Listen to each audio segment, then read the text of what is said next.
की इंदौर से मिल रही है। बता दें कि इंदौर के बाणगंगा थाना क्षेत्र में युवती की गैंगरेप की शिकायत को पुलिस ने फर्जी करार दिया है। आरोप लगाने वाली युवती के खिलाफ पुलिस ने 182, 211 आईपीसी के तहत मामला भी दर्ज किया है। हालांकि पुलिस ने यह साफ नहीं किया कि किन किन बिंदुओं पर छात्रा ने पूरी फर्जी कहानी करी, लेकिन पुलिस ने यह साफ कर दिया है कि गैंगरेप की घटना पूरी तरह से फर्जी है। दरअसल बाणगंगा थाना क्षेत्र में दर्ज हुई एफआईआर में छात्रा ने बताया था कि उसे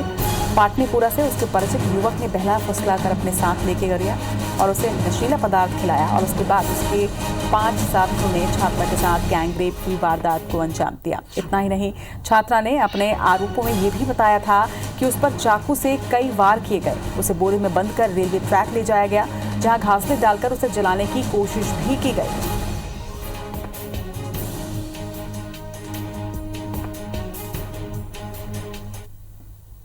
सभी तथ्यों का बारीकी से परीक्षण किया गया और अंततः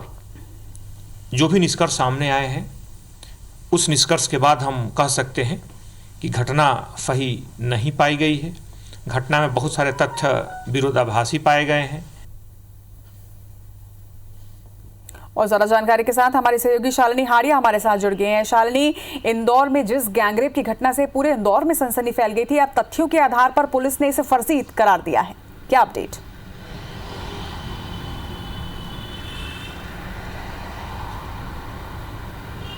निश्चित तौर पर रचना, देखिए, जब ये खबर सामने आई कि गैंगरेप हुआ है तो बिल्कुल इंदौर शहर की जनता बहुत ज़्यादा हो गई थी कि किस तरह से इस तरह की बड़ी घटना को अंजाम, वो भी रिहायशी एरिया में दिया गया है। लेकिन जब पुलिस लगातार इसको लेकर इन्वेस्टिगेशन में जुटी तो कई ऐसे बड़े खुलासे हुए हैं और ख़ास तौर पर ये साबित हुआ है कि जो पूरी है ये झूठे आरोप जो है वो युवती ने लगाए थे।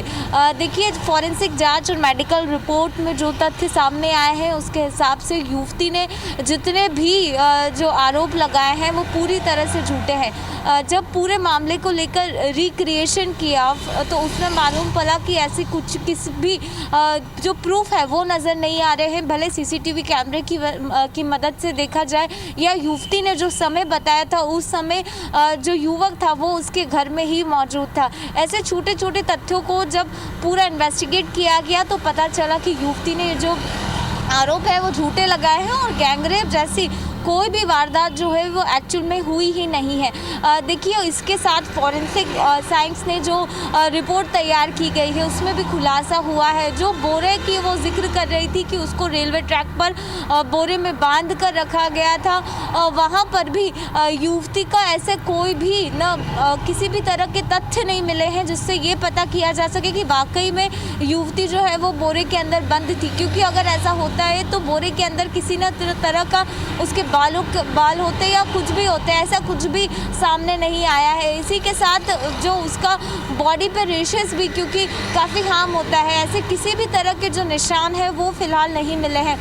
वहीं पुलिस ने जो पूरा रिक्रिएशन किया घटनाक्रम का, जिस तरह से युवती ने पूरा इंसिडेंट बताया था,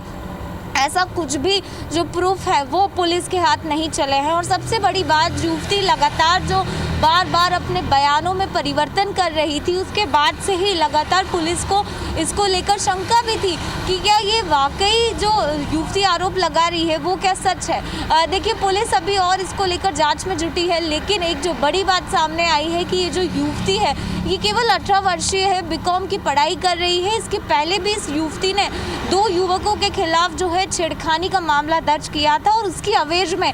जो पैसे हैं वो तक ऐंठे थे। तो यानी पुलिस को इसको लेकर अब पूरा ये लग रहा है कि युवती को वाकई में पैसे की ज़रूरत थी या जो बिल्डिंग में रहने वाला जिस युवक पे उसने आरोप लगाया है अक्षत गुप्ता, वो उसकी बिल्डिंग में ही रहता है, मतलब एक ही मल्टी में दोनों रहते हैं। और इसी के साथ जो युवती है उसने ये पूरा जो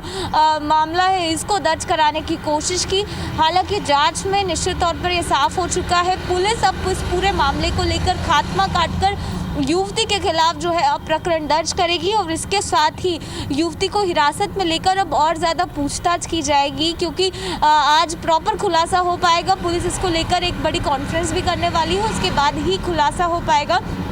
कि युवती के इसके पीछे और क्या क्या जो शंका थी वो थी, और क्यों उसने जो युवक है उसको फंसाने की कोशिश की, और जिस 4 युवकों के वो नाम बता रही थी उसके साथ ही वो सबको लेकर एक बड़ा खुलासा जो है वो आज पुलिस करेगी। लेकिन देखिए रचना, इस तरह की जो घटना सामने आई है उससे निश्चित तौर पर एक शर्मसार करने वाली खबर है, क्योंकि ये जो सारे मसले होते हैं ये काफ़ी सेंसिटिव होते हैं, और गैंगरेप का नाम सुनकर हर किसी को लगता है कि क्या चल रहा है शहर के अंदर, और अगर इस तरह के मामले भी झूठे साबित होंगे तो लोगों का निश्चित तौर पर इन तरह के मामलों को लेकर पुलिस की जो गंभीरता हर एक केस में नज़र आती है वो तो निश्चित तौर पर कम होगी, और साथ ही साथ समाज को भी कहीं ना कहीं धोखा देने की जो कोशिश है वो की जा रही है निश्चित तौर पर शालिनी। और यहाँ पर पुलिस की कार्रवाई भी तारीफ़े काबिल है, क्योंकि समय रहते और जल्द से जल्द पुलिस भी इस निश्चित उस पर पहुंची कि भाई ये जो मामला था पूरा, ये कहीं ना कहीं इसमें कुछ परेशानी थी, कहीं ना कहीं तथ्यों के आधार पर ये सामने आया कि युवती जो है वो गलत आरोप लगा रही है, क्योंकि इस तरह के मामलों में कई बार गलत आरोप के तथ्य पे जब गिरफ्तारी हो जाती है तो फिर वहां पर प्रूफ करना लड़कों के लिए भी बहुत ही मुश्किल हो जाता है, और इससे लड़कों का जीवन भी कहीं ना कहीं बर्बाद होता है।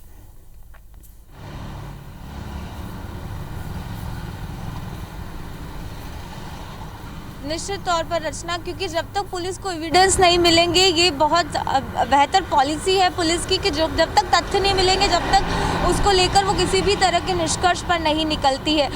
पुलिस को जिस तरह का स्टेटमेंट युवती ने पहले दिन दिया, उसके बाद उसने लगातार अपने स्टेटमेंट बदले। पुलिस ने जब पूरे मामले को रिक्रिएट करने की कोशिश की, फॉरेंसिक साइंस में उसकी पूरी रिपोर्ट भेजी, तो उससे कई ऐसे खुलासे हैं जो सामने आया है। उसके बाद जब युवक तक पहुंचा गया, युवक से सारी बातचीत की गई, तो उससे निश्चित तौर पर एक बड़े खुलासे हुए हैं, और ये बहुत अहम बात भी है, क्योंकि अगर युवक पर किसी भी तरह का गलत चार्ज लग जाता तो निश्चित तौर पर उसका भविष्य जो है वो दांव पर लग जाता, उसका पूरे परिवार को समाज में एक अलग ही दृष्टिकोण से देखा जाता। लेकिन पुलिस ने सही इन्वेस्टिगेशन की है, निश्चित तौर पर ये काबिल तारीफ है। लेकिन इस तरह की घटना अगर युवती गलत एंगल से करने की कोशिश करेगी तो ये जो कानून व्यवस्था है वो दंड देने के लिए भी बनी है। एक तरफ सरकार ने